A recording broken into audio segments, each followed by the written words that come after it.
Today, we're going to dive into a story that's incredibly old, but feels like it could have been written yesterday. It's all about that primal human urge to create life out of, well, nothing. Out of clay, out of code. But it's also about the much harder part, having the wisdom to know when to let that creation go. It's a story about finding balance. This quote, man, it really sets the stage for everything we're about to explore. It's this beautiful, poetic way of saying that nothing lasts forever, right? What we make, what we pull out into the world, eventually has to go back to where it came from. It's the natural cycle of things, and it's right at the heart of this story. All right, so let's get into it. We're looking at a tale of two creators, and on the surface, they couldn't be more different. Or could they? Okay, so picture this. On one side, you have Rabbi Low, back in old Prague. He is literally down by the river, sculpting a man out of cold clay and using these sacred, mystical names to bring it to life. Now, fast forward a few centuries. You have a brilliant clockmaker, or maybe a modern coder, right? They're not using clay.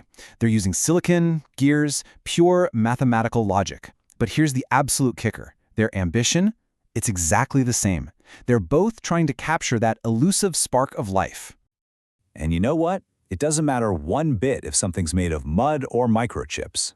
The end of the story is the same for both. They're just temporary visitors here. They are destined to go back to being just clay, just gears. And this isn't a story about failure, not at all. It's about restoring a kind of cosmic balance. So you have to wonder, why? Why do these incredible creations need to be unmade? Well, the answer isn't really about what they are, but what they're fundamentally missing. That missing piece, there's a beautiful Hebrew word for it, neshama. You can think of it as the divine breath, or simply the soul. It's that spark of real, living wisdom and deep understanding. And here's the crucial part. You can't build it. You can't code it. It cannot be manufactured. Without it, you just have a hollow shell, a puppet that can follow instructions but doesn't get anything. And what happens when you have something running around without this neshama? You get a terrifying kind of literalism. Take the golem, for instance. You tell it, fetch water.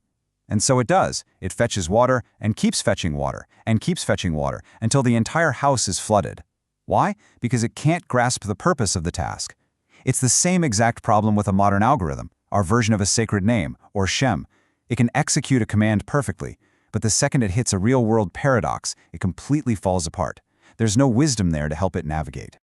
And, believe it or not, it can get even more dangerous. In mystic lore, there's this idea of the Qliphoth. You can think of them as shards of evil, or just pure chaotic forces. And these soulless things, wandering around without any kind of moral compass, they're like magnets for this stuff. It's like they create this empty space, this moral vacuum, and all that negativity and disorder just rushes in to fill it. So this leads us to a really fascinating turn in the story.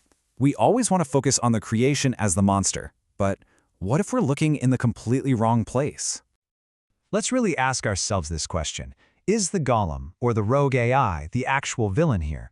Or is it just a mirror showing us something about its maker? Here's the thing. The creation isn't really the problem. It's a symptom.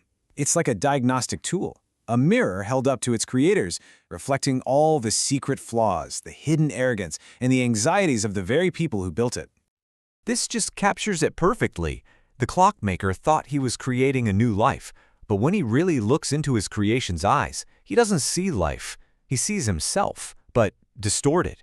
He sees his own limitations, his own flaws, his own hidden voids. Every mistake the creation makes is really just one of the creator's own mistakes, just magnified for everyone to see. So, if the creation is just a reflection of the creator's own flaws, how do you fix it? How do you restore order? Well, it requires a deliberate, powerful act of humility. The way they unmake the golem is just wow, it's so symbolic. See, on its forehead is the Hebrew word emeth, which means truth. It's the source of its power. To deactivate it, the rabbi simply erases the first letter, and the word changes from emeth to meth, which means death. With that one small act, the illusion is broken and it turns right back into a pile of lifeless dust. And our modern clockmaker, he performs the exact same ritual, just with different tools. He carefully dismantles his mechanical bird, scattering the gears. It's the same ancient act of unmaking, a recognition that this thing he made has to return to its basic parts. And I want to be clear, this isn't an act of failure. It's actually an act of profound wisdom. It's a necessary surrender. It's the creator finally acknowledging that there are natural limits to their power and choosing to respect those boundaries to restore the proper order of the world. But what happens after that? Does the creation just vanish?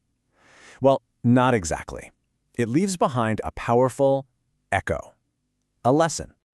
According to legend, the clay dust of the golem is still there, resting in the attic of Prague's Old New Synagogue. It doesn't disappear. It remains, like a silent sentinel, a permanent warning against the arrogance of trying to overstep the boundaries of creation. This quote really gets to the ultimate lesson, doesn't it? It means there's a kind of beauty in the natural world that we can appreciate, but we can never, ever truly replicate. The creator learns that some things are just best left to the cosmos. So ultimately, this return to order is all about acceptance. It's that final, humbling recognition that even our best imitations, whether they're made of silicon or clay, are just that, imitations. They can never have the genuine biological soul that animates real life. And that brings us to a final thought to leave you with. That human drive to create, to build, to innovate, that's never going away. It's part of who we are. But maybe, just maybe, our most important skill isn't the power to start something amazing, but the wisdom to know when and how to stop. Is that what truly preserves our world? I'll let you think on that one.